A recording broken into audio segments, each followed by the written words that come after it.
Hello.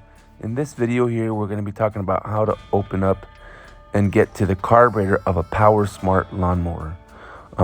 Recently, what's been going on is this lawnmower is only about a year old, but with the 87 gas that's in it, eventually it will get, uh, gunky inside where the carburetor is. And right now, if you turn it on, it will turn on. I've never had a problem with it not turning on, but it runs like garbage and it almost dies every single time that you try to even use it. So to prevent kind of any kind of engine damage, I'm going to go ahead and just show you the process I did for getting to the carburetor in this. There's not very many videos on a Power Smart lawnmower, so I'll be happy to give you a generalized walkthrough here of what I did to do that.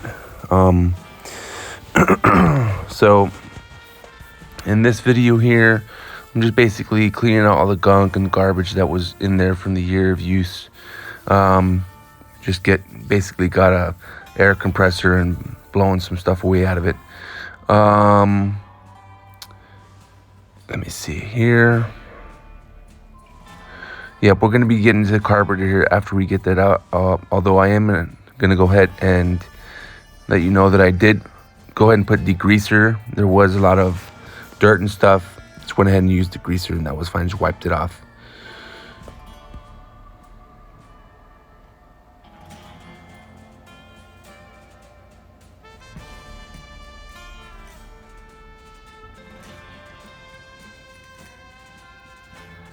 I did do some scrubbing too within some of the things that I felt that were not necessarily getting clean just by spraying this.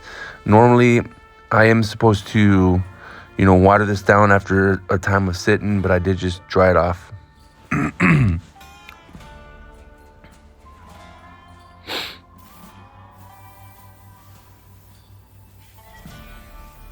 Got whatever I could too from the air blower. It's fine. It did a pretty good job.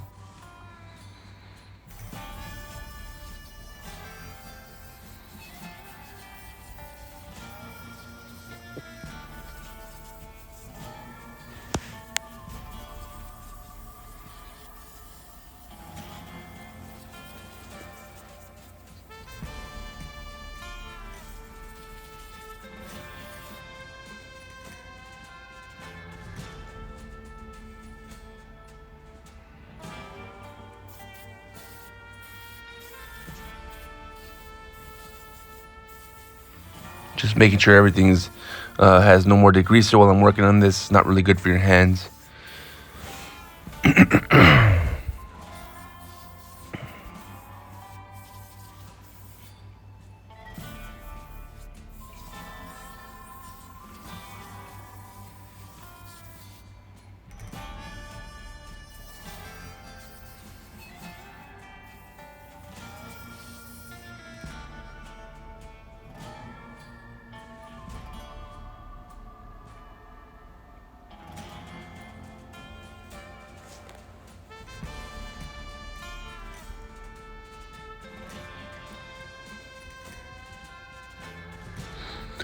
Okay, so first things first, you do have to remove the plastic part where the gas tank is being held. It's usually held on by just a couple of screws. Once you take those off, you have to remove the gas line from the carburetor.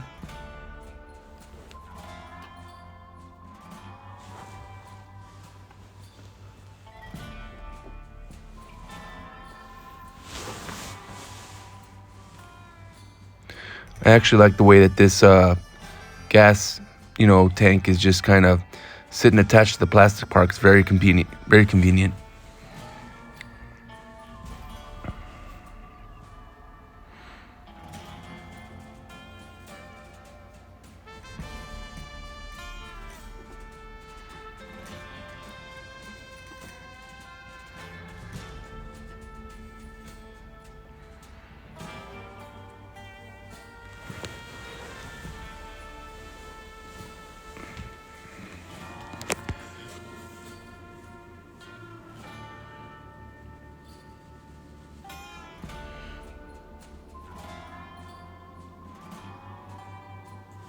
I did try with needle nose pliers to get it removed.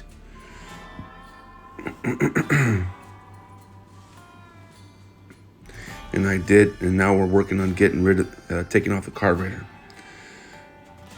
So once the plastic part is removed, it's left on top. There's no harm, no foul. I just don't want any new gas coming into there while I'm working on it. There's a couple of screws you take off to remove the carburetor. Once you take off those couple of screws, you should be able to remove the carburetor. The carburetor is always going to be the one with the red button on any lawnmower. I just haven't seen a lot of content on a Power Smart lawnmower, and it seemed a little bit complicated because it's a self-moving mower, so it has more parts than just a regular standard lawnmower.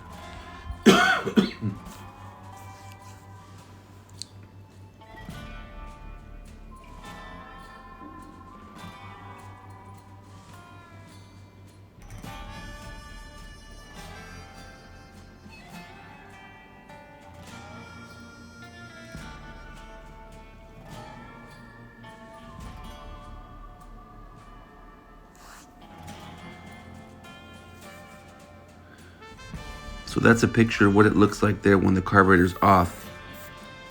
Just got a blower and sprayed through that too as well. It wasn't actually that bad and dirty here.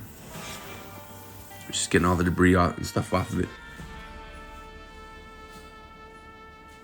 You can see where the two bolt holes are right there though. That's the only thing that's holding the carburetor together, and that's very common for a lot of lawnmowers, just to have like two bolts holding it on. And this other tube that I'm taking out here is the prime line, and just making sure that I made sure that the line wasn't cracked or wasn't stiff or gonna break off if I took it off. So once that was removed, I can go off and work inside the carburetor here.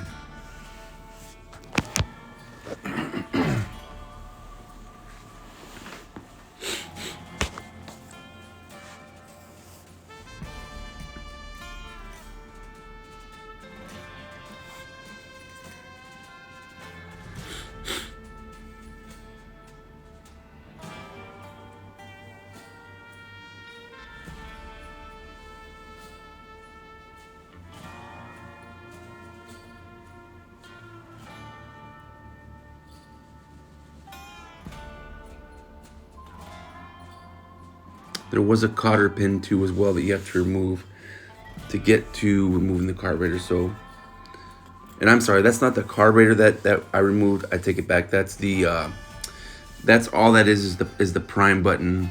So it's the plastic part that goes attached to the carburetor. The carburetor is this one I'm working on right now. Once you take off that cotter pin, you pull it out with some pliers. Should be ready to go to remove. Yep, there's the gasket. Be careful with the gasket, removing it. Like all carburetors here, the gasket's very important. It doesn't allow air to flow and escape.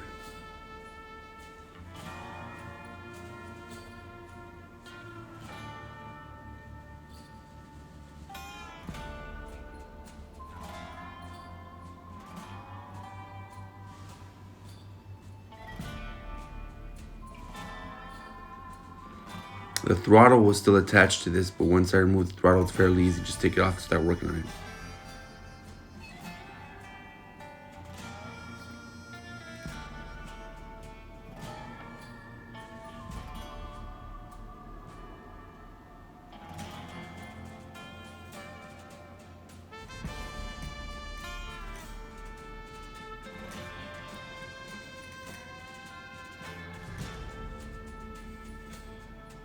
It does require a little bit of finagling when you take off the throttle to the carburetor, but after you get it off, it's fairly easy to just continue working with it. It's actually better. You don't want to leave it on because you're stuck at that part where the throttle gets, it doesn't let you remove the carburetor and work freely on it. So I do recommend taking it off.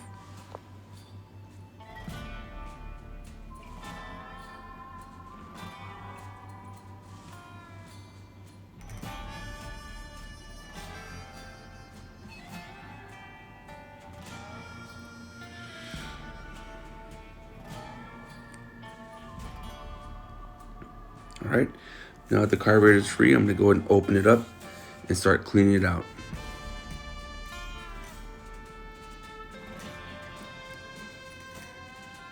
So it's just a couple of bolts holding on to the, the float and the bowl. Once you take those bolts off, you should be able to crack it open with the screwdriver.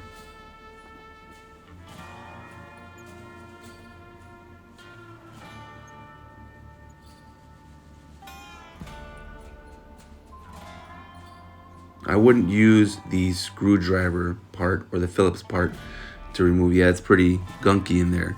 I wouldn't remove that with the Phillips head screwdriver because they always strip out. So just use the appropriate socket for that.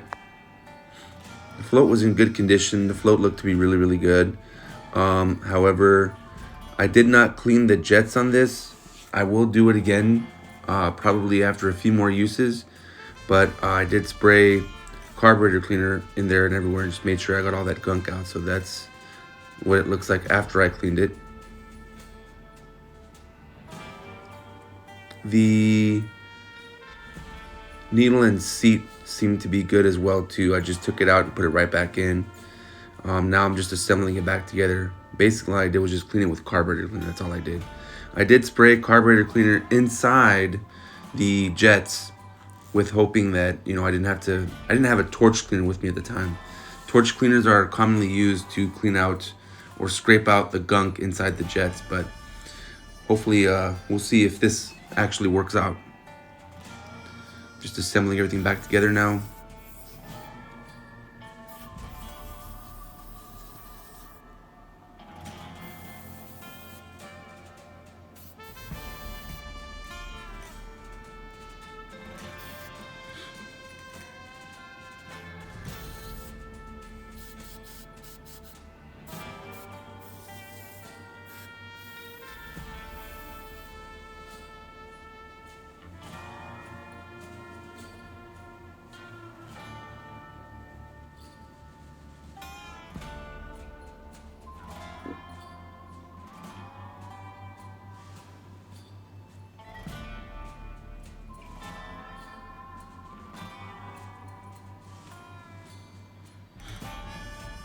Attach the throttle linkage before you put the carburetor on there because it's going to be harder to put it while it's already on there. Once the throttle linkage is set back on the carburetor, then you can just push it back through the bolts, that hold the carburetor in. Then you're going to put the gasket back and reassemble it.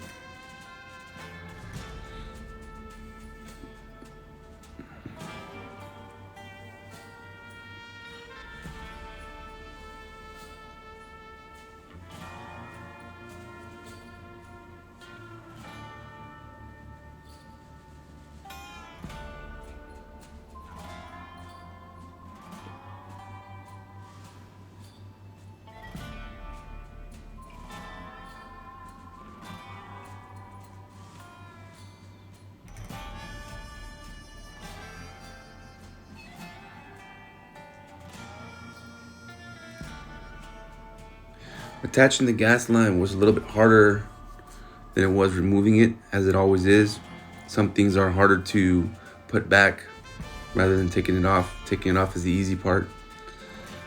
Those little pinch clamps are pretty hard to deal with, so don't be discouraged. Just continue trying to do it. You'll get it eventually. It took me a little while, but I got it. The cotter pin too also was a little bit difficult to put that back on, but once you put that back in, it's fairly easy also as well.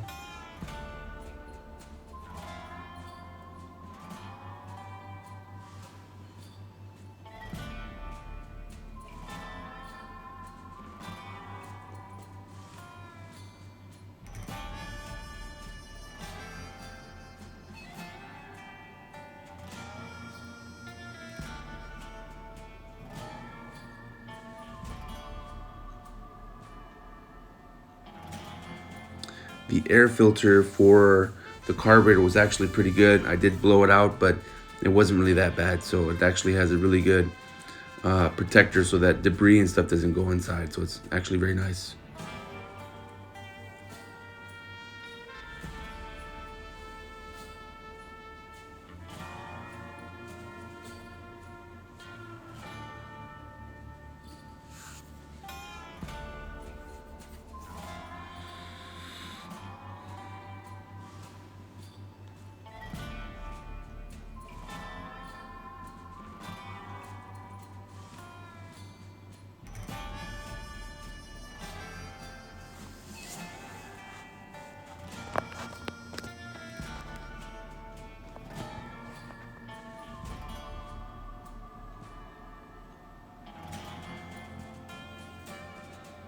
Put the two nuts that hold the carburetor in place, and that should do it.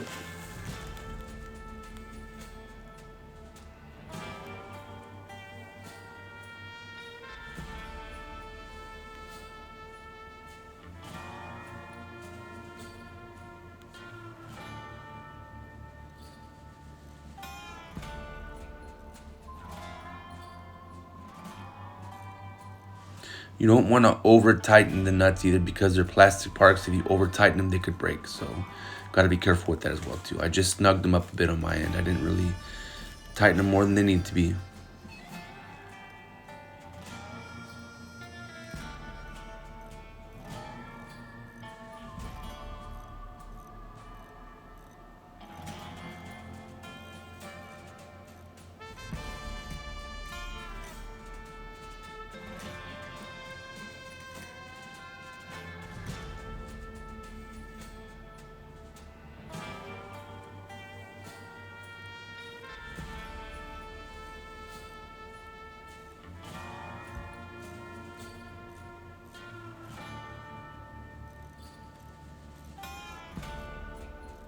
One-handed tighten is usually good, the preferred method for plastic. You don't want to use any hand on the bottom end part, because if you do, you could break the plastic. All right, this is the end result. Thank you very much for watching.